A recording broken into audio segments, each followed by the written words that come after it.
दोस्तों नमस्कार। Exam instructor Girdhar YouTube channel पर आपका स्वागत है। तो दोस्तों आरओ ईआरओ और टीजीटी पीजीटी की तैयारी हो रही है। तो सब्जेक्ट बाय सब्जेक्ट तैयारी हो रही है। तो अभी सबसे पहले देखते हैं हम इतिहास। इतिहास में प्राचीन हो गया है, अभी चल रहा है मध्य इतिहास। मध्य इतिहास का भी ये भाग 11 है। तो आज का अंक है मुगल वंश की स्थापना, बाबर और हुमायूं। तो बाबर और हुमायूं को जानेंगे आज। जो नए हैं स्टूडेंट वो चैनल को सब्सक्राइब कर लें, शेयर ज़रूर करें और नोट्स भी बनाते चलें क्योंकि ये सारे एग्ज़ाम में आपके आएंगे। तो पॉइंट टू पॉइंट तैयारी हो रही है। जहीरुद्दीन मोहम्मद बाबर, इसका पूरा नाम था जहीरुद्दीन मोहम्मद बाबर। इसका जन्म हुआ था 14 फरवरी 1483 को परगना में हुआ था। परगना में एक स्थान है अंदीजन। तो इसका अगर 4 विकल्प आ जाएं, अंदीजन है तो अंदीजन टिक करेंगे, अगर परगना है, अंदीजन नहीं है तो परगना लगाएंगे। अब बाबर कौन थे? बाबर पिता का नाम था उमर शेख मिर्ज़ा। उमर शेख मिर्ज़ा था पिता का नाम। माता का नाम था कुतलुग निगार। कुतलुग निगार इसकी माता थी। अब इस हिसाब से देखा जाए तो ये अपने आप ये बाबर पितृपक्ष से, मतलब पिता पक्ष से, यह तैमूर का 5वां वंशज था। तैमूर का कौन सा वंशज था? ये 5वां पिता पक्ष से। और माता की तरफ से ये चंगेज खां का 14वां वंशज था। तो एक याद रखना कि पिता पक्ष से था तो ये 5वां और माता की तरफ से ये 14वां था, चंगेज खान का वंशज। तो अपने आप को वैसे ही पितृगुण के आधार पर श्रेष्ठ समझता था और श्रेष्ठ कुल का था भी। इसने 1504 में काबुल पर आक्रमण कर बाबर ने अधिकार कर लिया। अब बताओ, 1504 में बाबर ने पहली विजय, एक बड़ी विजय की थी काबुल की। जब ये कितने साल का था, कोई बता सकता है? बाबर ने जब काबुल विजय की उस समय कितने साल का था? 83 में जन्म हुआ और 1504 में इसने काबुल जीत लिया। तो ये 11 साल का था। मात्र 11 साल की उम्र में बाबर ने काबुल जीत लिया था। और 1507 में इसने कंधार जीत लिया। 1507 में कंधार पर विजय प्राप्त की और पादशाह की उपाधि धारण की। ये एग्ज़ाम में बहुत आता है कि बाबर ने किस स्थान को जीतकर पादशाह की उपाधि धारण की। पादशाह होता है बादशाह। तो ये कंधार की विजय की थी इसने 1507 में, तभी इसने ये पादशाह की उपाधि धारण की। और बाबर ने 1519 में बाबर ने बाजौर के दुर्ग पर आक्रमण किया। कहाँ पर आक्रमण किया इसने? बाजौर के दुर्ग पर आक्रमण किया। इस आक्रमण में भारत के किसी युद्ध में तोपें एवं बंदूकों का प्रयोग किया गया था। तो ये पहला युद्ध था जहाँ पर तोप और बंदूक का प्रयोग किया गया था। ये कौन सा युद्ध था? बाजौर का युद्ध। एग्ज़ाम में आ सकता है कि बाजौर की किस युद्ध में सबसे पहले तोप और बंदूकों का प्रयोग हुआ था? तो ये बाजौर का था। और बाबर ने 1519 में इसमें युद्ध किया था, प्रथम बार इसमें हुआ था प्रयोग। 21 अप्रैल 1526 में पानीपत का प्रथम युद्ध हुआ। ये 2 घटनाएं याद करना। इसकी 4 लड़ाइयाँ बाबर ने लड़ी थी। यहाँ पर परिस्थिति कुछ ऐसी थी कि इब्राहिम लोदी के चाचा, उसके जितने संबंधी थे, उन्हीं ने इसको इनवाइट किया था कि आप आइए और भारत पर आक्रमण करके इब्राहिम लोदी को समाप्त करके यहाँ से चले जाइए। लेकिन बाबर मूर्ख नहीं था। बाबर खुद वहाँ की परिस्थिति से परेशान होकर भारत पर राज करना चाहता था। तब इसने राज स्थापना के लिए बाबर ने 4 लड़ाइयाँ लड़ी। पहली लड़ाई इसने लड़ी पानीपत का प्रथम युद्ध। पानीपत का प्रथम युद्ध हुआ था 21 अप्रैल 1526। आप लोग इसकी डेट याद करते चलें क्योंकि इतिहास का पूरा संबंध आपकी तारीख से है। तो 21 अप्रैल 1526 में पानीपत की प्रथम युद्ध हुआ। इस युद्ध में बाबर ने इब्राहिम लोदी को हरा दिया और बाबर ने मुगल वंश की स्थापना की। तो मुगल वंश की स्थापना यहाँ हो गई पहले युद्ध में। लेकिन उसके सामने चुनौती थी। चुनौती क्या थी? चुनौती थी राणा सांगा। ये इब्राहिम लोदी से प्रबल ताकतवर था ये राणा सांगा। तो बाबर ने दूसरा युद्ध हुआ खानवा का युद्ध। खानवा का युद्ध हुआ था 16 मार्च 1527 को। और इस युद्ध में बाबर ने राणा सांगा को हरा दिया। किसको हरा दिया? राणा सांगा को। राणा सांगा मेवाड़ का राजा था। राणा सांगा मेवाड़ का राजा था। अगर आप लोग इसको पॉइंट टू पॉइंट लिखते जाएं तो ये बेहतर तैयारी आप लोगों की हो जाएगी। तीसरा युद्ध उसने लड़ा चंदेरी का युद्ध। ये हुआ था 29 जनवरी 1528 को चंदेरी का युद्ध हुआ। इस युद्ध में बाबर ने चंदेरी के शासक मेदिनी राय को पराजित किया। तो 3 शक्तियां भारत की पराजित हो गईं।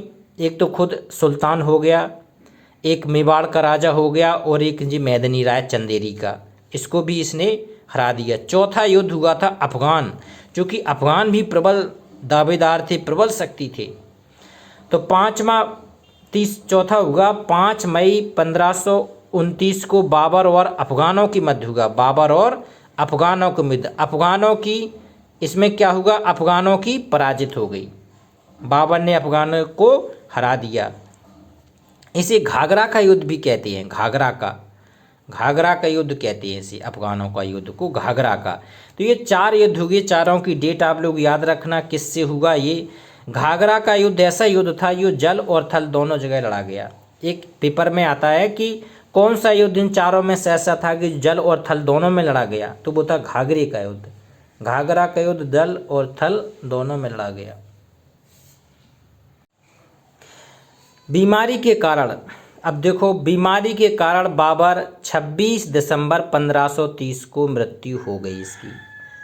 अब देखो, 26 में आया, 30 में मर गया। 4 साल तक इसने शासन किया और सबसे बड़ी इसकी उपलब्धि थी कि दिल्ली के तख्त पर मुगल वंश की स्थापना की। मुगल वंश। तो ये 26 दिसंबर 1530 को इसकी मृत्यु हो गई। और इसकी मृत्यु के बारे में कई अटकलें हैं, कई कहावतें हैं, कैसे मरा है ये। इसकी बहन है गुलबदन बेगम। बाबर की बहन गुलबदन बेगम ने अपनी एक पुस्तक लिखी, हुमायूंनामा। हुमायूंनामा में इसने लिखा है कि एक षड्यंत्र के तहत इब्राहिम लोदी की मां ने इसको विष दे दिया, जिससे इसकी मृत्यु हो गई।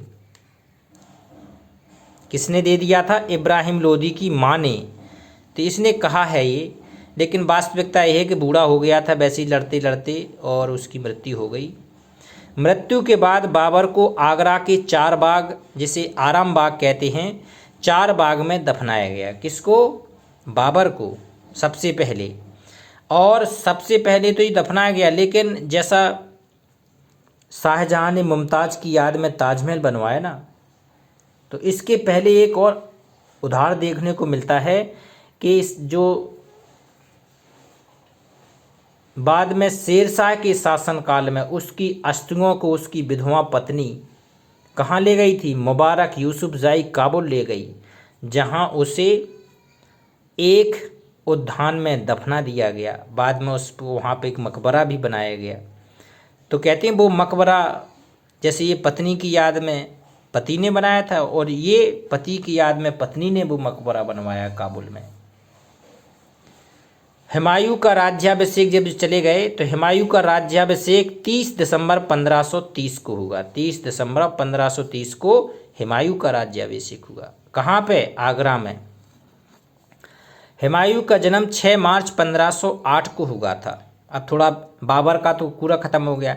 देखो, टॉपिक बाई टॉपिक चलेंगे, ज़्यादा डीपली घुसने की ज़रूरत नहीं है। अपन को केवल जीएस के हिसाब से, सब्जेक्ट के हिसाब से तैयारी करनी है, जिससे पूरा सब कुछ हो जाए। हुमायूं का जन्म 6 मार्च 1508 को हुआ था और बचपन का इसका नाम था नासरुद्दीन मोहम्मद। क्या नाम था हुमायूं का? नासरुद्दीन मोहम्मद, जो हुमायूं के नाम से गद्दी पर बैठा। तो इसका पूरा नाम हो गया नासरुद्दीन मोहम्मद हुमायूं। 1520 में इसने बदख्शा के शासन प्रबंध को संभाला था। कौन सन में? 1520 में इसने बदख्शा, कहाँ का शासन संभाल लिया था? बदख्शा। इसने बदख्शा का शासन संभाला। पानीपत के युद्ध में हुमायूं ने बाबर की मदद की थी। पानीपत के युद्ध में बाबर की मदद किसने की थी? हुमायूं ने। बाबर ने आगरा विजय के बाद हुमायूं को कोहनूर हीरा भेंट किया था। बाबर ने आगरा विजय के बाद हुमायूं को कोहनूर हीरा दिया था। कहते हैं इसके तख्त पर भी कोहनूर हीरा था हुमायूं के। तथा संभल की जागीर दी थी। कोहनूर का हीरा दिया और संभल की जागीर दी। 26 जून 1539 को चौसा का युद्ध हुआ। चौसा के युद्ध की डेट क्या थी? 26 जून 1539 को। इस युद्ध में शेर खान ने हुमायूं को हरा दिया। जिसे शेर खान या शेरशाह सूरी ने हुमायूं को हरा दिया। हुमायूं भागकर आगरा पहुंचा। हुमायूं भाग के कहाँ पहुंच गया? आगरा पहुंचा। ये चौसा का युद्ध था। और दूसरा फिर अगली साल उसने शेरशाह ने पूरी तैयारी के साथ युद्ध किया कन्नौज के युद्ध में, जिसे बिलग्राम का युद्ध भी कहा जाता है। डेट थी 17 मई 1540 को। हुमायूं ने तैयारी करके तो इस युद्ध में हुमायूं को पूरी तरह से परास्त कर दिया शेरशाह सूरी ने। यहीं से हुमायूं के निर्वासन के रूप में जीवन व्यतीत हुआ। निर्वासन इसका चला देखो 1540 से 1555 तक। 15 साल ये भटकता रहा, घूमता रहा, किसी से इधर उधर जाके किसी से सहारा लेता रहा। इसी सहारे के बीच में इसके पुत्र का जन्म हुआ अकबर। अकबर का जन्म ऐसे ही समय में हुआ जब ये भटक रहा था। भटक क्यों रहा था? कि इसको राज से दखल कर दिया था शेरशाह सूरी ने। इसी निर्वासन के समय अमरकोट के राजा बीरसाल के भवन में, उस समय हुमायूं किसके यहाँ शरण लिए था? अमरकोट के राजा बीरसाल के यहाँ। तो बीरसाल के भवन में 15 अक्टूबर 1542 को अकबर का जन्म हुआ। कब हुआ? 15 अक्टूबर 1542 को। कहाँ पर हुआ था? अमरकोट में। वहाँ का राजा था राजा बीरसाल। इसके महल में अकबर का जन्म हुआ। शेर खान इतिहास में शेरशाह सूरी के नाम से गद्दी पर बैठा और इसने मात्र 5 साल शासन किया, 1540 से 1545, 5 साल। अब इसकी बदकिस्मत क्या रही कि बुंदेलखंड के कालिंजर के किले में इसने युद्ध किया, कालिंजर का किला जीतने के लिए। तो उसमें एक तोप का गोला उसने चलाया और वो गोला कहते हैं किले की दीवार से टकराकर उसी के ऊपर गिरा और दुर्घटना में उसकी मृत्यु हो गई। अगर वो लंबे समय तक शासन करता तो उससे योग शेरशाह सूरी से एक योग कोई भी नहीं था, क्योंकि इसने 5 साल में इतने बड़े बड़े काम कर दिए जो लोग 50 साल में नहीं कर पाए। तो शेरशाह सूरी का छोटा सा शासनकाल है, उसको देखते हैं। अगले वीडियो में देखेंगे आप ये वाला, यही अगले पार्ट में शेरशाह सूरी। तो ये लिखते जाएं आप लोग, शेयर करें, और जिसने चैनल को सब्सक्राइब नहीं किया सब्सक्राइब करें। नमस्कार।